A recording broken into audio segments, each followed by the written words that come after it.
Well, welcome everyone to the National Research Collaborative for Foster Alumni and Higher Education webinar series. I am pleased to introduce today, we have with us Dr. Cynthia Lietz and Justine Chung. This will be available. You can check out on the website here the recording if you would like to access it later. I'll put the website into the chat as well. And we don't have a next webinar to introduce for this next year.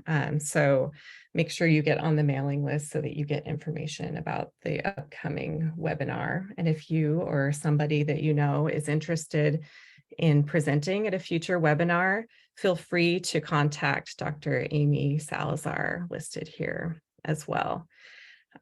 So with that, I will go ahead and introduce our presenters for today and then turn the time over to them. We have with us Dr. Cynthia Lietz, and she is the Dean of the Watts College of Public Service and Community Solutions and President's Professor in the School of Social Work at Arizona State University.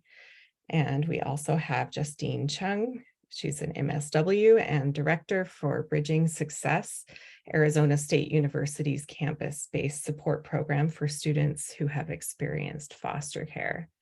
So I'm looking forward to their presentation today. If people have questions, feel free to just type them into the chat and we will have time at the end for a Q&A session.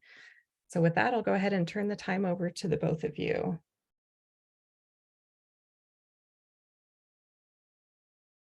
So good afternoon or good morning, I guess, depending on where you're at. It's good to see everybody. Sorry, we're just getting adjusted back to Zoom again. And so I was just trying to figure out the spotlight feature there so folks could see us while you're also seeing the screen as we get talking today.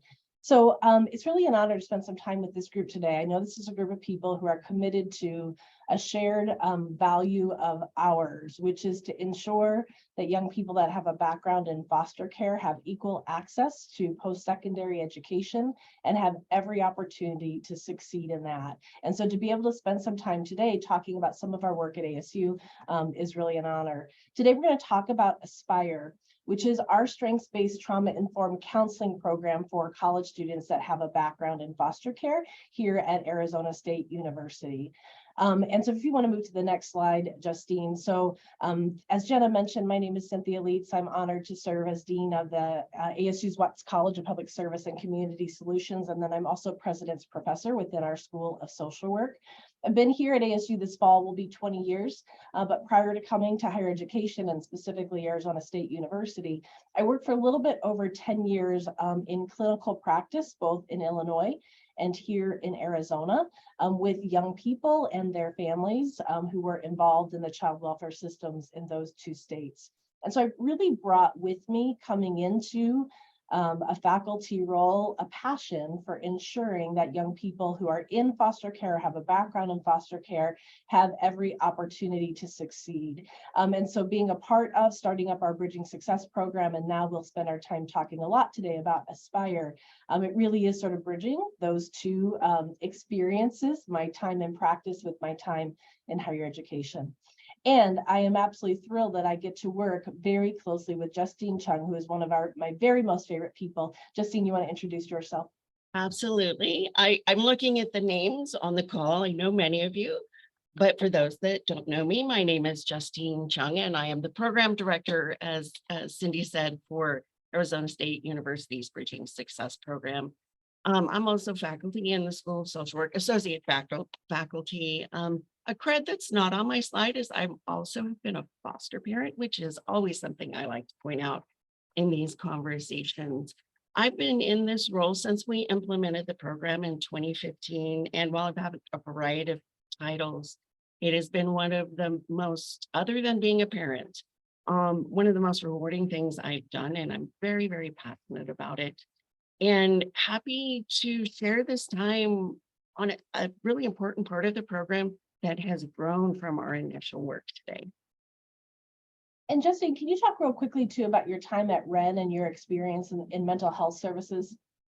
Thank you for that, for reminding me. So prior to taking this position, actually to tell you how long Cindy and I have known each other. She was actually my professor when I was an undergrad. So we have 14 years this fall. That's how well we know each other. And prior to taking this position, I actually worked in the mental health field for a peer support program, which really, and a wonderful supervisor that taught me well.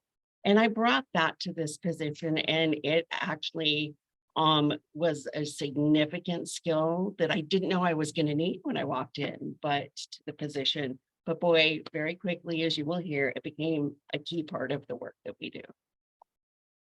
And actually, that experience, Justine, is one of the reasons why I sought you out and thought that you would be a great person to come alongside me as we have been working to develop our campus-based support program for young people with a background in foster care here at ASU. So I'm going to talk briefly to get started about our Bridging Success program. Some of you have heard about it already, and many of you have your own campus-based support programs. And so we're going to spend most of our time actually digging in more specifically on ASuPIRE, the mental health component. But for those who don't know the program, I did want to do a little bit of framing.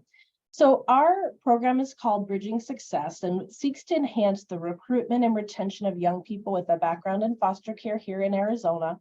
We're funded by the Nina Mason Pulliam Charitable Trust, who this summer will be 10 years ago that they went along with us by funding us in a proof of concept that frankly, we didn't really know exactly what this was going to turn out to be. We created Bridging Success as a result of a Senate Bill 1208 that had passed a couple of years prior to this point that gave access to folks who age out of the foster care system here in Arizona, a tuition waiver to attend community college or one of our 3 public universities. And because of my practice experience, I was both excited about that legislation and frankly sort of nervous about it, because I wasn't convinced everybody in Arizona would actually hear about this opportunity.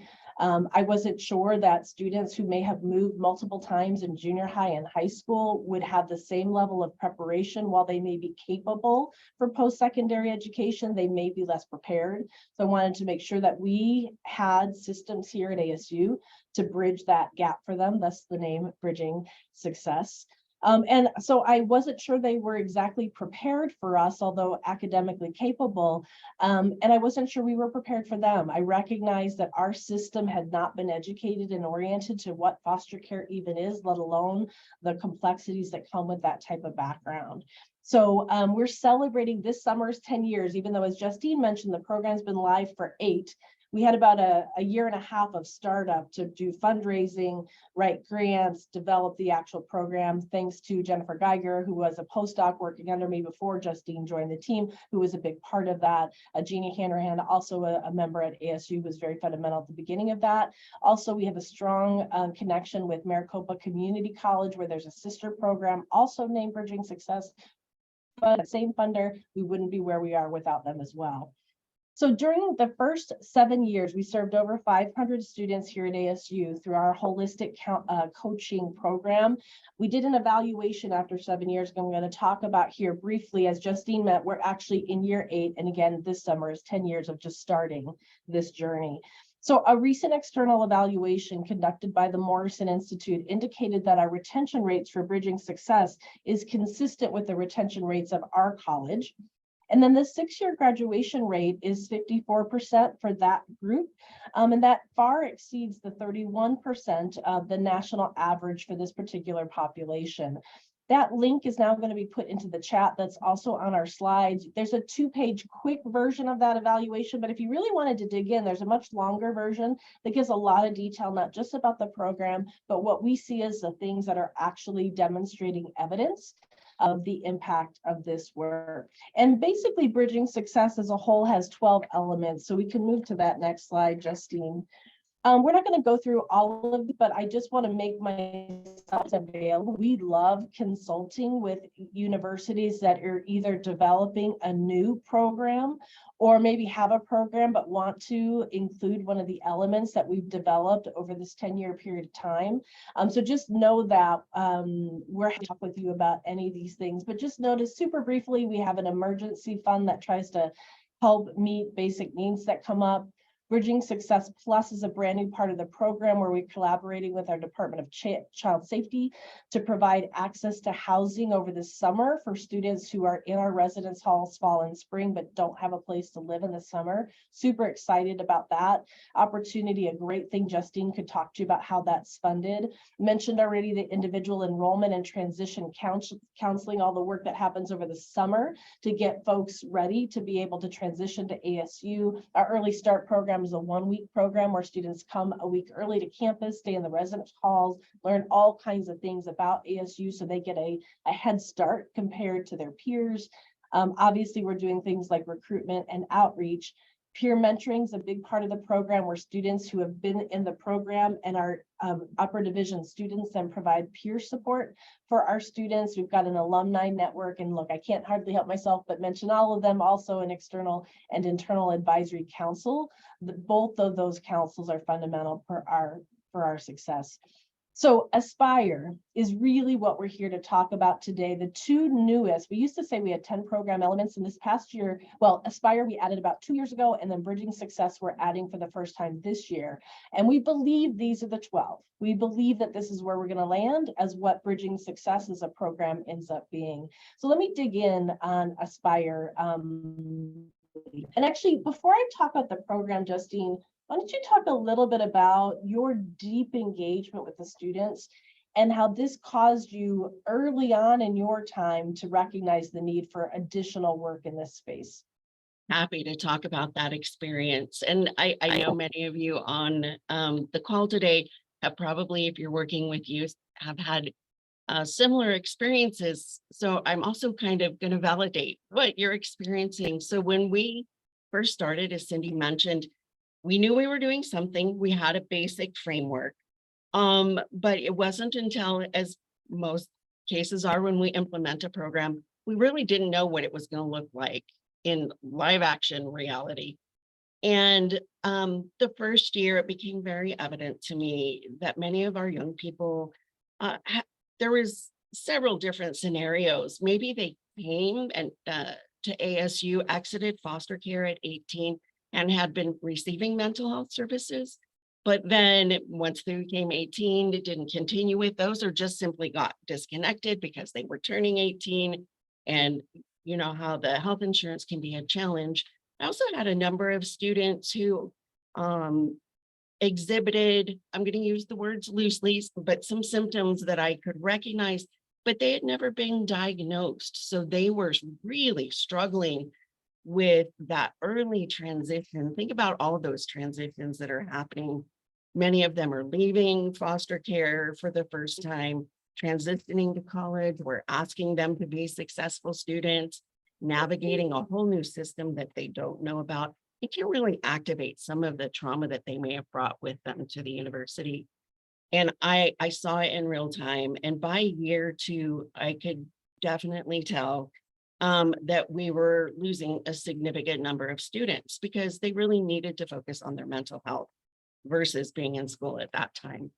So Dean Lietz and I had many conversations during those first couple of years, to the point we actually went to our colleague in counseling services, and we sat down with them and felt very heard. And they were so sensitive to what we were saying that we thought, oh, we'll get some change, but it'll take a while. There was immediate change within counseling services that not only impacted the access for our students, but for a whole lot of students, which was really fantastic. But then again, as time progressed, another year or 2 in, what we found was much of what our students were experiencing were beyond the capacity of what traditional counseling services could provide. And that is nobody's fault. It just was what it was. So we put our heads together again and said, what can we do as the Bridging Success program that can pair with counseling services, but also help give them something in addition to that they can stay focused in school, but also meet their mental health needs. Excellent. Love that. Thank you, Justine. And without your observations and your advocacy in this space, we would not be where we are today. So I appreciate that. All right. Anything else there before I dig in on the program then, Justine? Or just that I think one of the best things is I had Cindy in my corner. And that again, it was feeling heard and her recognition. It was really the pairing of the both of us, your expertise and my expertise together, that we were able to create a synergy within the university and in the program that created something that was very unique. That's awesome. Thank you. Thank you for that. All right, so ASuPIRE is a strengths-based trauma-informed college counseling program. Earlier, Jesse mentioned that we were recognizing the mental health needs of our students weren't being met in what she called traditional counseling. I just want to be clear, she was meaning traditional college counseling. And so that distinction, I think, is important. So pronounced ASuPIRE, ASuPIRE is basically recognizing that this program happens at ASU and seeks to accomplish these things. And this is where the acronym comes from.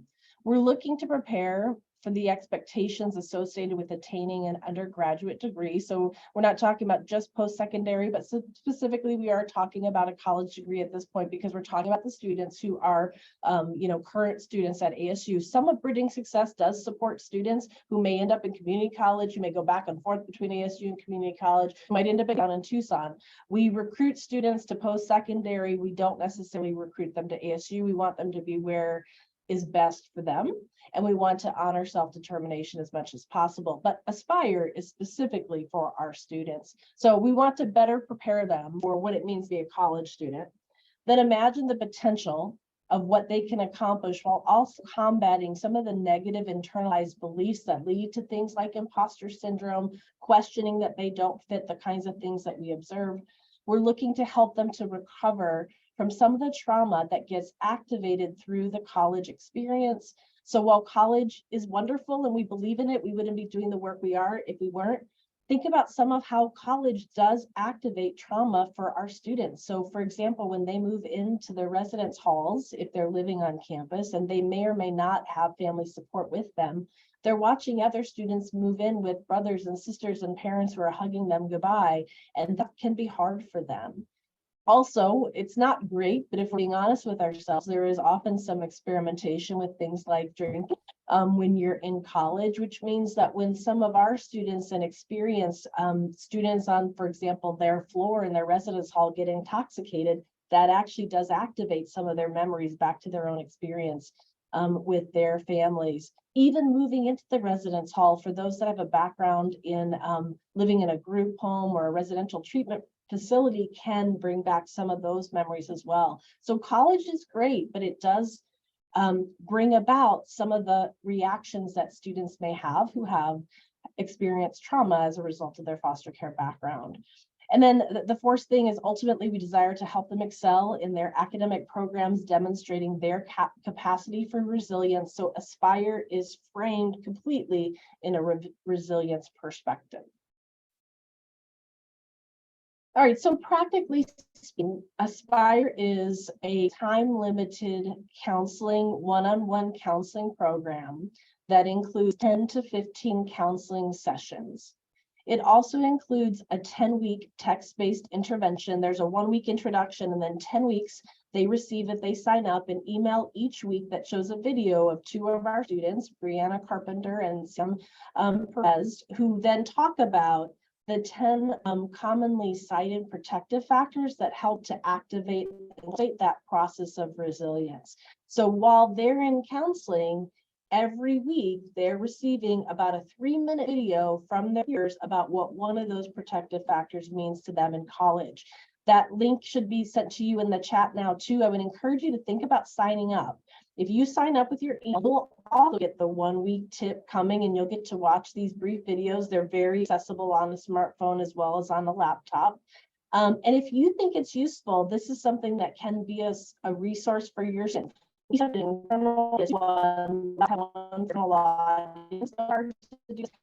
students would really visit this. We also have 4 that see resilience. So one that I teach is like relationship. We spend a lot of times talking about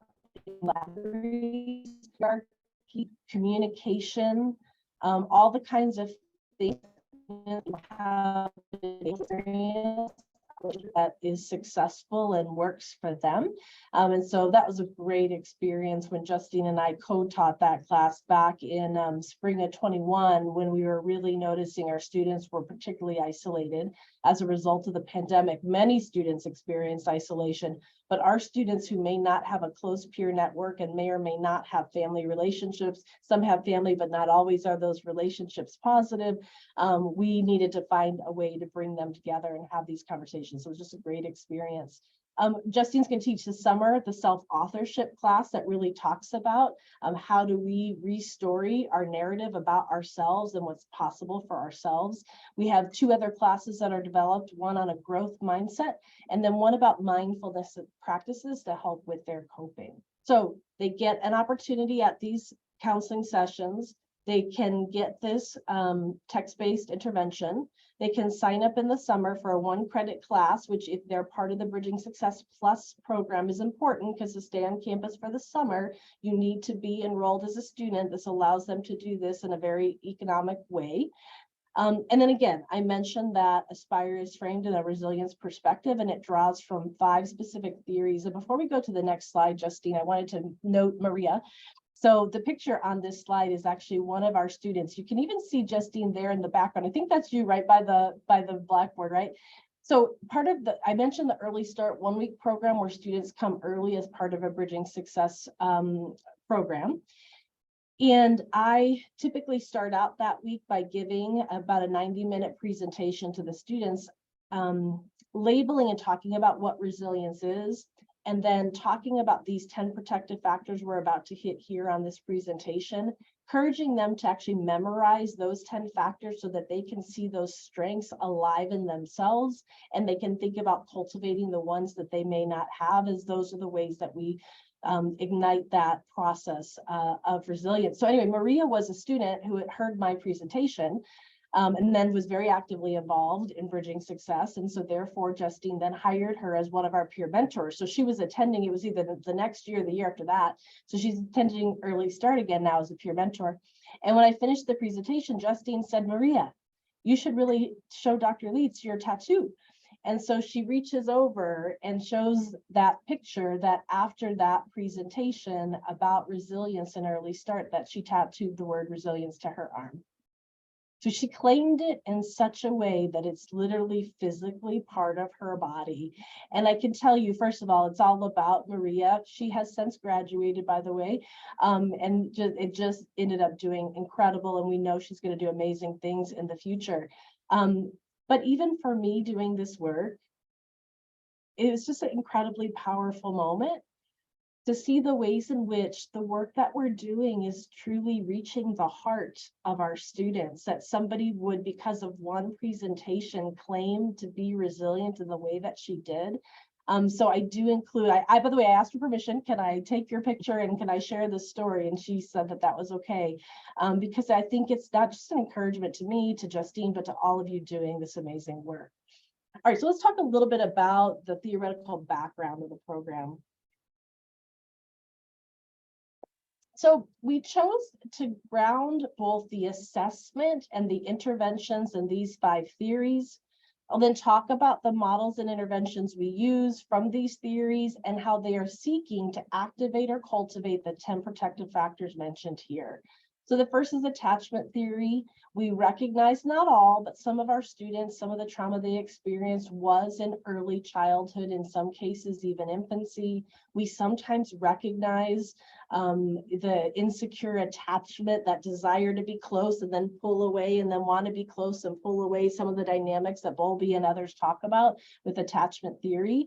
We don't have time, obviously, in 15 sessions to do deep attachment work. But the reason why this theory is important is it tells us that social skill training is an essential part of ASuPIRE. Many students that have attachment issues don't know how to form healthy attachments with peers, with dating partners, with foster parents they're still connected with their biological family. Many of our students are still connected with their parents, with their grandparents, with their brothers or sisters. So helping them to learn about how to engage in healthy relationships through that one credit class and through content in the counseling program. We're seeking to enhance their social support. So social support is the degree to which we have a group of people who wrap around us in times of need. It's the giving and receiving of practical and emotional support. And frankly, we all need it. And frankly, many of our students don't have it. And so this theory reminds us to do training that allows us to build up social support. The second protective factor here is boundary setting. While we all need people in our lives, we also have to recognize not all people are good for us, or even the amount of time with certain people is not always good for us. By the way, sometimes we're setting boundaries with our peers in our residence hall because we've got to study for a test and they really want us to go out to dinner that night. So as we do social skill training, we're intentionally seeking to build up social support and one's capacity for boundary setting. Cognitive theory is essential. We understand that cognitive behavioral treatment is an evidence-based treatment. We wanted some evidence-based treatments to be a part of ASuPIRE, engaging in things like thought records, helping students understand the ABC triangle, looking at how emotions and thoughts and behaviors are interlinked with each other, being able to identify some of the illogical beliefs that can be adopted as a result of a background in trauma, helps us then to activate these two things. First, insight and empathy. Insight is the ability to gain a greater understanding of yourself, and empathy is the ability to accurately understand the position of another. I should pause here and say, Jenna, if folks are interested in getting our handouts that actually give the definitions of all these protective factors and the process of resilience that we work into this program, I'm happy to send those along. So anyways, some of the interventions, the CBT work is really getting at building out our understanding of ourselves and others. And humor might confuse folks. So humor is the ability to be lighthearted despite stressful, difficult situations. And how, to me, this relates to CBT.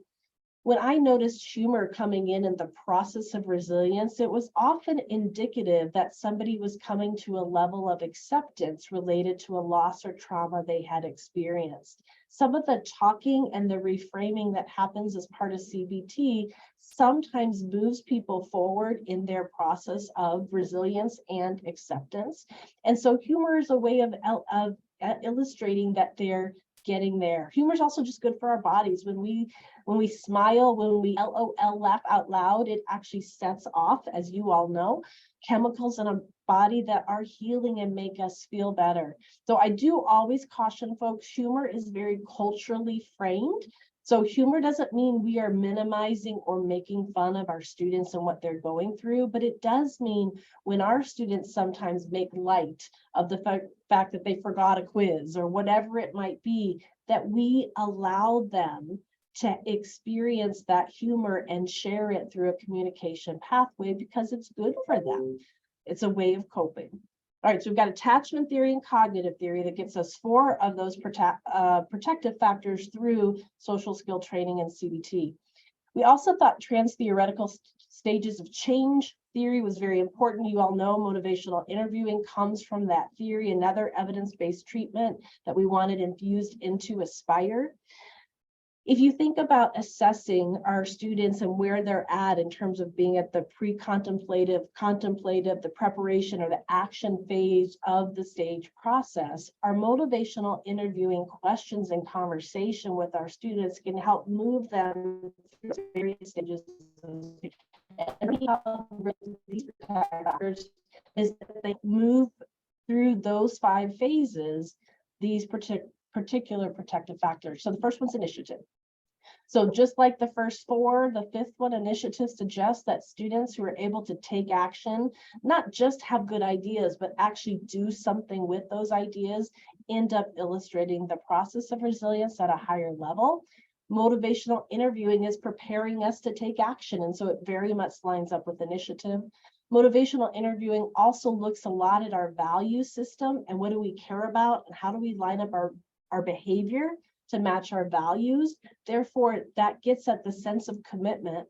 And remember, this is a college counseling program, so all this work is framed in one's academic program. So commitment here is really about making a commitment to finishing your degree, making a commitment to finishing the semester, making a commitment to turn in that paper tonight by midnight on time. It's phasing out the various things that students need to put together, to line up together, to ultimately to land at graduation. And having that undeniable commitment to this goal increases their likelihood of both being resilient and therefore graduating. All right, so the fourth theory really was Justine's input was very important on this particular one. Self-authorship is a theory that's really coming from higher education, and considering that this is a program that happens in the context of higher education, it seemed important to her and to me that one of these theories would give a nod to that. For me, looking at narrative therapy is a good example of how we can take the ideas of self-authorship and bring them to life by helping students re-author their story, externalizing some of the things that they experienced, not internalizing and having their identity be solely focused on their background in foster care, but saying that foster care experience is something outside of me that I fight against, but I am who I am. So as you develop your identity and think bigger about what that can be, you're potentially activating or cultivating these two protective factors. So first one, creativity and flexibility go together. Creativity is the ability to come up with multiple solutions to a problem, and flexibility is the willingness to do that. And in many ways, retelling your story and thinking about and attaching meaning in different ways illustrates this protective factor of creativity and flexibility. I also place morality and spirituality here, although it probably could also fit in a couple other places. Morality is really our personal sense of right and wrong. It's not our place to impose our value system on our students, but it's okay to say that they need to have their own value system. Without a value system, you don't know how to make decisions. You don't know how to figure out what is the healthy relationship. When do I say yes or no to this particular invitation? Who do I spend time with? What choices do I make in terms of my behavior? So we do recognize that the young people that demonstrate resilience have their own moral compass, and not for all, but for some of them, a sense of spirituality is an important part of that, because their connection potentially with a particular faith or organization helps to develop their own personal moral compass. So again, not our place to put that onto them, but if a student does identify their sense of spirituality is what helps them to cope, helps them to grow stronger, we should only support that. We shouldn't be scared or quiet or embarrassed to have that conversation. Again, shouldn't put that on them, but if they are saying that this is important to me, research suggests that a sense of spirituality for some folks is part of their coping and adaptation process. And then the last one, you could understand why trauma theory had to be really front and central of this model, considering that our students with a background in foster care by definition have a trauma background. Now, their dosage of trauma is different. All of their experiences are unique. Some have very recent experiences with trauma, some much earlier in their childhood, some sadly throughout the bulk of their growing up time. And what that trauma looks like is different. So in no way am I trying to suggest that all of our students are the same, because each one of them is an individual and we specialize the treatment to their specific goals and needs. But what we do know is some level of trauma is part of their story. So again, back to sort of attachment theory, we can't do deep attachment work in 15 weeks. We also can't do deep trauma work in 15 weeks. But what we can do is acknowledge that a lot of the thoughts and a lot of the behaviors and the emotional reactions are coming from a place of trauma.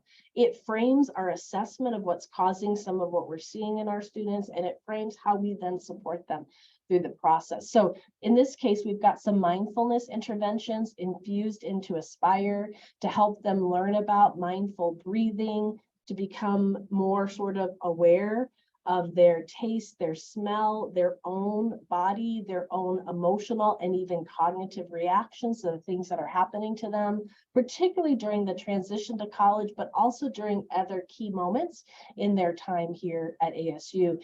And so the mindfulness work is really seeking to activate or cultivate these last two of the 10 protective factors that we would really like to see our students finish ASuPIRE with. The first is communication. Communication is the ways in which we process the things we have experienced in the past, or even right now with our roommate, or that professor who's on our nerves, or having to deal with a brother that you're really worried about the choices that he's making. So we want to create a space where students can communicate about their experiences. Now, I want to give a bigger picture of what communication can be, because we generally default to verbal communication, which is great. And obviously counseling keeps a lot of space for that. But we do find that some of our students communicate in other ways, things like art, dance, music, journaling. And so we really want to encourage our students to find their way of getting some of the stuff that's hard out of themselves, out of their bodies and minds, through a variety of mechanisms, be it in addition to talking, but they also are really supported for some of these other activities. And then the last one is appraisal. So appraisal is essentially the ability to attach a positive meaning to a negative or difficult experience. And it's not to minimize, and we don't appraise for others. We don't put sort of platitudes onto what they've been through that doesn't validate their very real loss and trauma. But as we start to hear them say things like, what I went through is really hard, but I noticed it makes me a much more compassionate person, that we hear that in their conversation, we put a pin in that, and we encourage those kinds of communications, expressions, in a way that allows them to start to make meaning over some of the difficult things they've experienced. And this is not just talking about their background in foster care. Could have been that they failed the class in the fall, and they're back at the spring trying to make it happen. And they learned through some of the mistakes that happened in the fall how to be more successful in the spring. That's a good example of appraisal. It's one of the 10 most important protective factors that help to ignite this process of coping and adaptation that is resilience. And so all 10 of these things are the kinds of things that we would like to see illustrated in our students' stories and expression by the time they finish ASuPIRE. All right, so another beautiful picture of one of our students who happened to be a freshman in my social work class back, I think, Justine, that must be 4 years ago now. She then got very involved working closely with Justine in our Bridging Success office, and in fact completed her social work internship her senior year there with Justine, and there she is graduating. And again, with Justine and I were just talking about getting a bunch of pictures, again, based on the permission of our students, those who are willing to claim their foster care background and be recognized for this work as well as their success. I just love pictures of our graduates all around Justine's office and her kitchen table she talks about, where they engage in her space, because I want students, our current students, to see what's possible for them.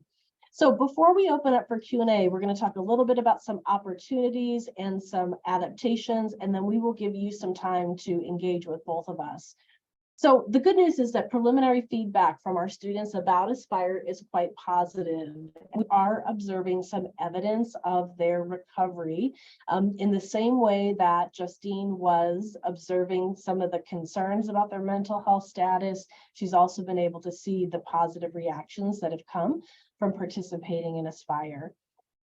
I wrote a program manual, and huge thanks to Justine, because without all of her contributions and editing and all of the work she's done, we would not have gotten it done. This program manual is currently under review with the publisher.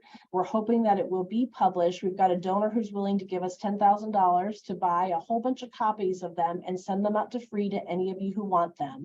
So the reason we're publishing it is that we have a step-by-step guideline that we can give away for free, so that any university that wants to replicate Bridging Success or ASuPIRE, all of that content is in our program manual, as well as many of the handouts that are used in the ASuPIRE counseling, as well as the a light version of syllabi for the 4 1-credit courses. So opportunity, hopefully cross your fingers for us that gets published, and we'd love to send it out to you at that point if you're at all interested. Another opportunity is research. So we did have that external evaluation of Bridging Success after year 7. We need to check in again, probably somewhere around year 10, and see how that's looking at that point. ASuPIRE, I'm going to tell you what, we were working on developing it, and guess what happened in the March of 2020? we had this pandemic that created increased mental health needs for our students. And so we just started it and kind of created it while we were doing it.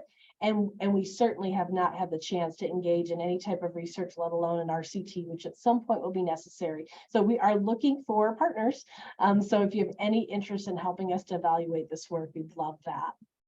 And then this last slide, we'll talk a little bit about challenges and adaptations. So first off, 100% of this work at this point is funded through philanthropic investment. We launched in recognition of our upcoming 10 years of Bridging Success and 2 years of ASuPIRE, a $5 million fundraising campaign. We are 2 million of the 5 million in, and we expect to have and we have $1 million match from ASU. So we're actually 3 million of the 5 million in. So cross your fingers for us also that we're able to get the additional 2 million by August. That will give us 10 years of funding. Just know that if you're going to do this work, philanthropic investment is essential. In some ways, my role as dean doesn't require me to be a part of Bridging Success. I kind of brought Bridging Success with me as I've advanced in my administrative career. Funny enough for us, it's ended up being helpful because fundraising is also part of my job responsibility as dean. So what you're going to need to do is find a champion who part of their responsibility is fundraising to figure out how to get this off the ground. And that's usually a combination of both grants and also donors. Determining the location and oversight of the services, we were originally had ASuPIRE embedded within ASU counseling. We did notice some problems with that, a variety of things that might come up more on the Q&A. One of the main things is we could only afford one counselor through our fundraising. And so first off, point number 3, addressing therapist burnout, to have one person only working with Bridging Success students and their heavy trauma background ended up being a lot. And so that is something you have to figure out. Also, when that person then, who was wonderful and a big part of our success, but then moved on to another position. And so when that happens, then all of a sudden, like we had nobody to like jump in, and then all of a sudden our students were without support. So we are just now launching a new model where we are contracting with a local independent counseling office where they have 3 to 4 therapists who are going to be assigned to Bridging Success. Each will carry a caseload of 5 to 6. In other words, their whole caseload won't be Bridging Success. It also means if somebody leaves or somebody's on family leave or whatever it might be, we've got people there to cover. Now, we think this is going to be great. We haven't started it yet. We're literally just in the process of making these referrals as the contract was just completed. So just know that there's iterations to these decisions as we learn. Happy to keep you updated about what works and what doesn't work. Navigating termination has been hard. 15 sessions is sort of like what we can afford to make sure we have access of ASuPIRE to all students who need or want it. We ended up with a pretty significant waiting list back in December that I was not happy about. And yet these are students that have abandonment issues and termination's hard for them. So what you're going to see is we're going to still be working to figure this out. We don't have it figured out, but it is an issue. And then the last issue that has come up is some of the mental health needs do exceed what we can meet in time-limited counseling. Some people do need in-depth trauma, in-depth attachment work. That isn't actually what ASuPIRE is, but it does mean ASuPIRE can go hand in hand with that student to help refer them to services and to support them through working with a community member who can do more intensive services with them. All right, so I said a lot. We're going to open up for questions. I think we can probably start. We can see folks who are potentially on the call. Justine. And then folks think they might have just maybe you want to add to what I had shared there. I'm looking, if you have questions, put them in the chat, or we have a small enough group, people can unmute and ask. Yeah. We covered a lot, and just know you can ask about anything, like anything that we've talked about today. Did you think, Justine, I missed anything? Was there anything you noticed when I was talking you wanted to add to? No. I can say though, how many times have I heard the basic 10 protective factors? Dozens and dozens of times, but even as you did it today, I still always take away from those. It's such a good reminder of how resilient and how we can help the students succeed. And that's why I'm thinking sending out those handouts, Justine, might be useful, since I did go through that pretty quickly.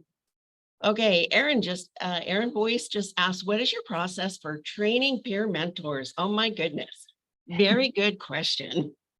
So we have a certain way of doing it, and I want to acknowledge I'm actually very close to the person that runs the similar program at U of A, and her approach, and I can connect you if you're interested, is very different how she utilizes peer mentors versus myself. We do peer mentors are a big part of our early start. That's where the connections start being built between those that are already here and those that are coming in. Even we didn't mention, we do transfer students actually in our early start program as well, because we make an assumption just because they've completed a 2-year degree, they're good to go at a 4-year as big as ours. And those peer mentor connections are super important because the systems, while similar, are still different. So how do we train them? I do a lot of onboarding where we talk about what is the role of a peer mentor in ASU's perspective and what theirs isn't. We do a lot of discussion around boundary setting, lots and lots. We practice that a lot as well about how do we be a peer, be present, but how do we not cross over into that friend zone where they're like, hey, can I borrow $100 so I can go get my skateboard fixed or something like that? A lot of discussion about that. We talk a lot about where are they in processing their own trauma histories? And if something comes up, how will they handle it? Often my sweet short elevator speeches, if you have any tickle of being uncomfortable, you immediately go, let's get you to the staff at Bridging Success. Sometimes they can really identify and say, yeah, I've been through that. I failed a test before and I know what that feels like and it really sucks. And this is how I dealt with it. But sometimes heavier stuff will come up, and that is not the role of our peer mentors to help them navigate that space. So we do a lot of training of helping them differentiate. Here's what I can and am comfortable dealing with, and something I actually need to pass on to the staff. There's some really good actually workbooks out there. There's one in particular that I really like that we just kind of go through it. And it's a lot of checking in. We check in several times during the semester, one-on-one with the peer mentors. We also bring them together as a group. And then we actually do a lot of training that's already available within the university. We have an awesome training around the LGBTQ community. Access what already exists in the university to help bring their leadership skills up. Like, this is a peer mentor, but it's also about we're developing leaders. And so many of ours, even though they're majors at the university, are not social work or any of these humanistic based kind of professions. I have a business major who worked for DCS as a youth advocate for 2 years, just because he came to recognize that his lived experience and care could really help others. So, and he was a peer mentor for, I think this was his 3rd year. So. Well, and Justine, Crystal asked if there's a handout about training peer mentors, but when you mention a couple of those workbooks, maybe think about some resources afterward we might be able to share. Absolutely. And I think your point about the university services is really good. We have really good research. A lot of what Bridging Success is linking our students to this, and that includes professional training. Thank you very much. And yeah, if you do have resources, so we're just in the process of really trying to build our peer, and we call it a peer leadership program, not peer mentorship, because we're doing both. They're doing mentorship and leadership.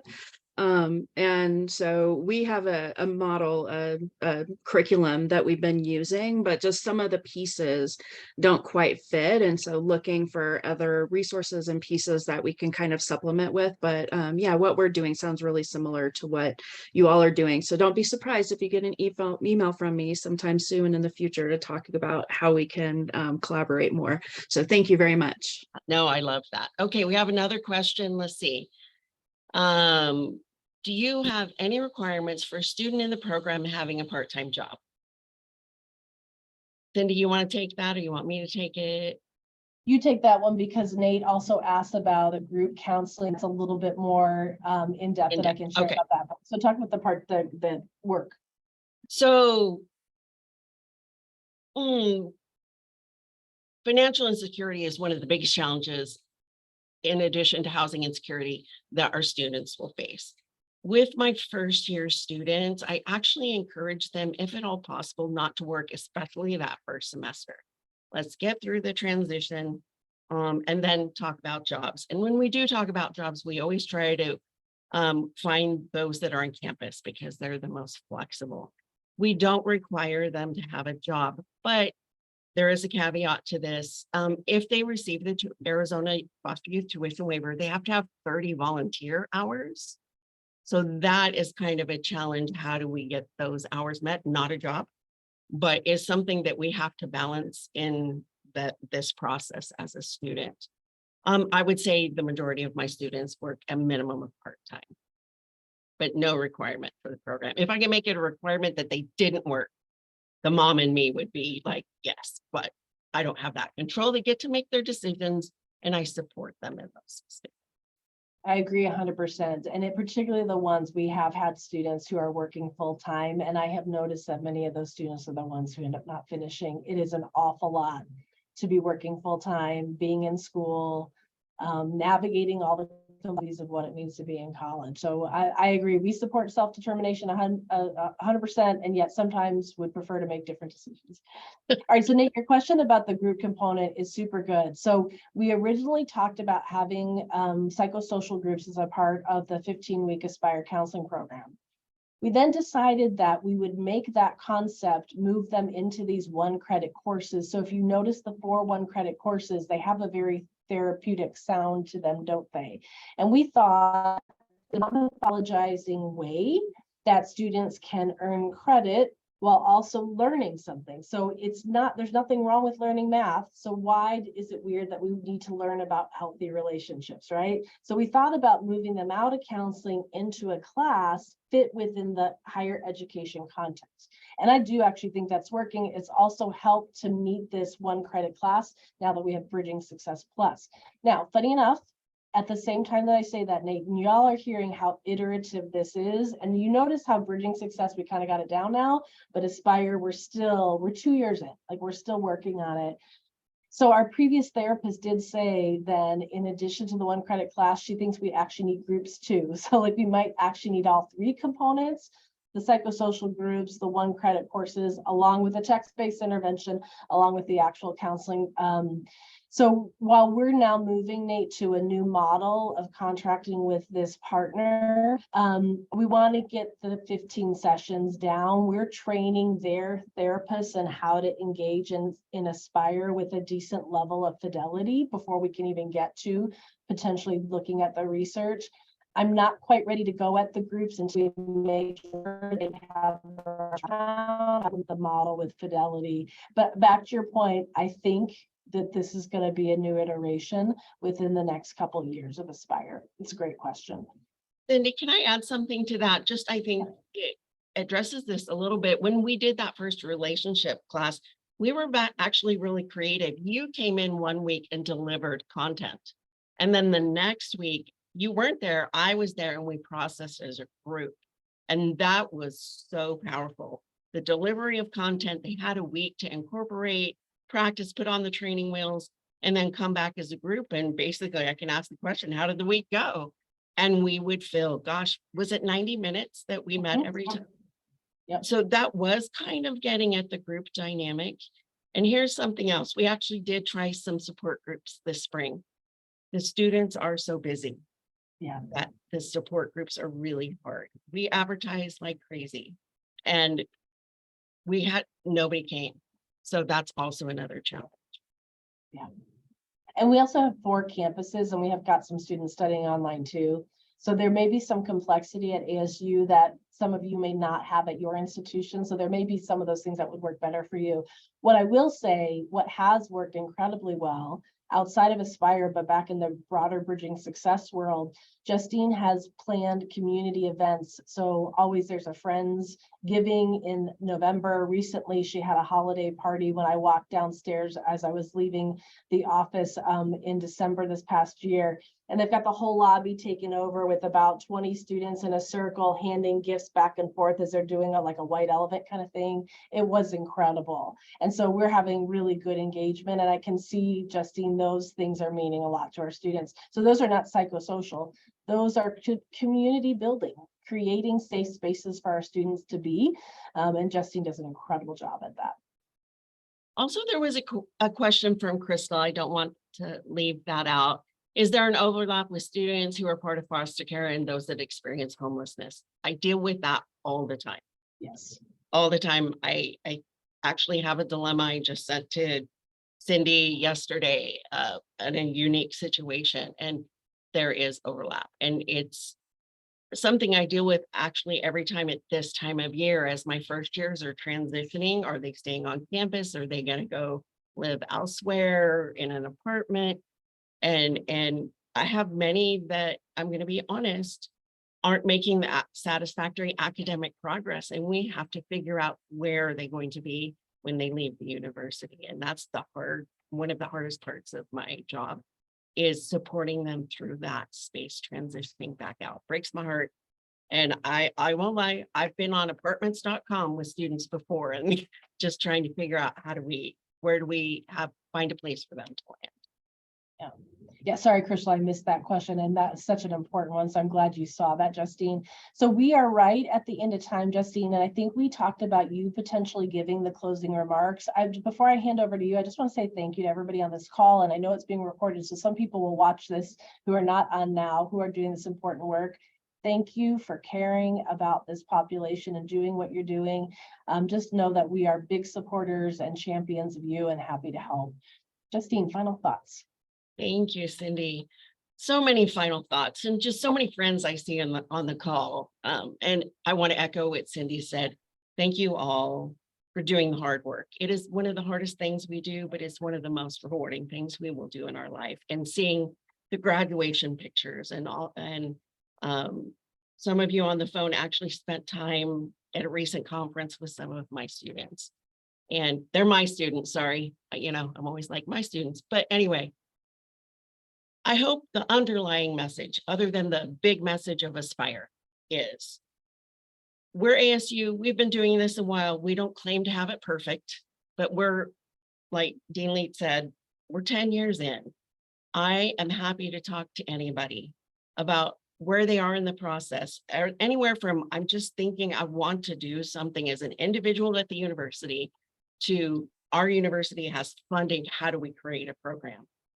And any space in between. I recently had a conversation with a university who's been at it almost as long as we have been. And we just sat and compared notes. And it was just a great conversation. So just know we are available we love our institution. We love ASU, but it's about young people and getting them where they want to go and letting them dream about whatever they want to dream about. And how do we facilitate that? And one of the ways we do that is supporting all of you doing the work. So please feel free to reach out. Some of my best parts of my days, other than students, is talking to the other institutions. Thank you. Thank you, everybody, also for being here. Appreciate everybody. Take care. We'll look forward to connecting with you at a conference or sometime soon. Thank you both so much for being here and for your work and your presentation. Very welcome. All right, take care, everybody.